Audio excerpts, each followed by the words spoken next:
So the next section is going to be on recursion.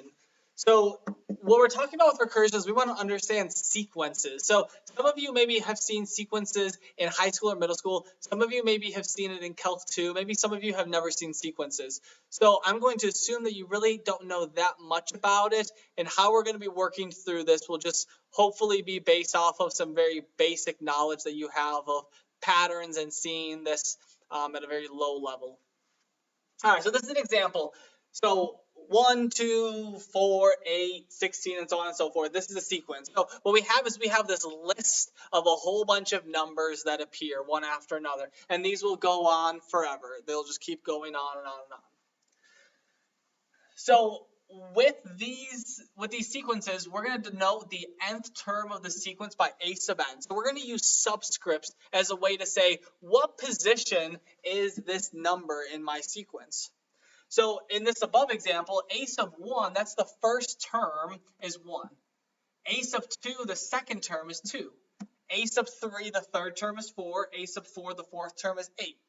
And so this would be a sub 5, the next would be a sub 6, a sub 7, and so on and so forth. So you form the sequence of numbers.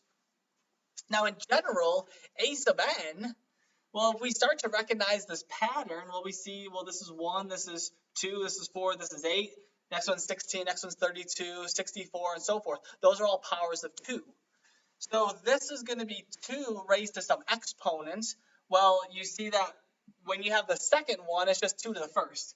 The third one is 2 squared. The fourth one is 2 cubed. So this is going to be n minus 1. So this sequence, the nth term is given by 2 to the n minus 1. So we call this the closed form of the sequence.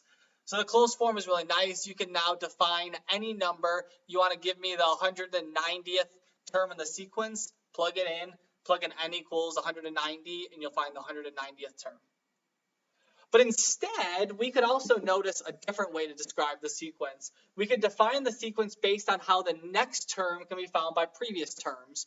So for instance, if I know previous terms, could I calculate the next term without doing this closed formula, just using previous terms? So if I notice from this example here, how I can get from this to this is I multiply by 2. This to this, I multiply by 2. Now, also, if from here to here, I add on 1, here to here, I add on 2, here I add on 4, here I add on 8, that's a little bit trickier to try to describe this. So there's lots of ways to maybe come up with a pattern of how one could get to the next, but we're going to look for the easiest one. So this here, if we have 1, the next one's 2, the next one's 4, I say I can multiply by the same number every single time to get the next one. So to describe the n plus first, or the next term, in terms of previous ones, I could just simply take the one before it and multiply it by 2. So the a sub n plus 1 is 2 times a sub n. That will define my sequence. However, I also need to define my first term as 1. If you don't define both of these, you will not define a sequence properly. Because if all you give is a sub n plus 1 is equal to 2 times a sub n, that says I multiply by 2 to get the next term. But I could have started out with the sequence, say, 5, 10, 20, 40, 80, and so on and so forth. These are obviously very different sequences, but they still have the same rule that I multiply the term by 2 to get the next term. So you need both of these to have a well-defined sequence. So this is called the recursive definition of the sequence. So the recursive definition. So this is another example of a recursive sequence. Is a sub n plus 1 is going to be found by taking a sub n plus a sub n minus 1. So in words, this says that I find the next term by adding together the 2 previous terms. So we could have sequences that refer to 15 previous terms if we want to, that's fine. But when this is only referring to one term before, you just need one initial condition, one initial term. But here, if I need 2 terms before, I need to be able to define 2 of these initial numbers. If I had a sub n plus 1, a sub n minus 1, a sub n minus 2, if I had If I want all the way back to a sub n minus 2, I would need instead to have 3 of those.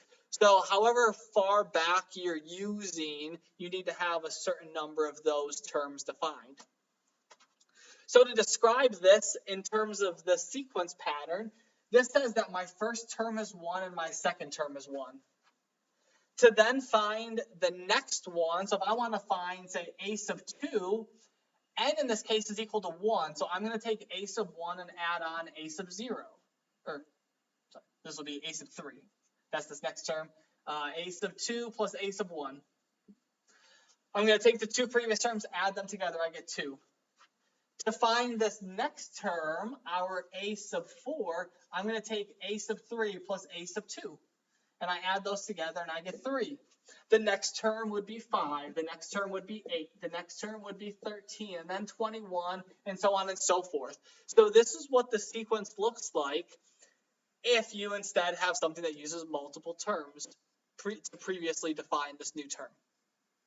So that's just a little bit of information so far to understand a little bit of sequences, and especially this idea of recursive definition. That's what we're going to be taking a look at in this section.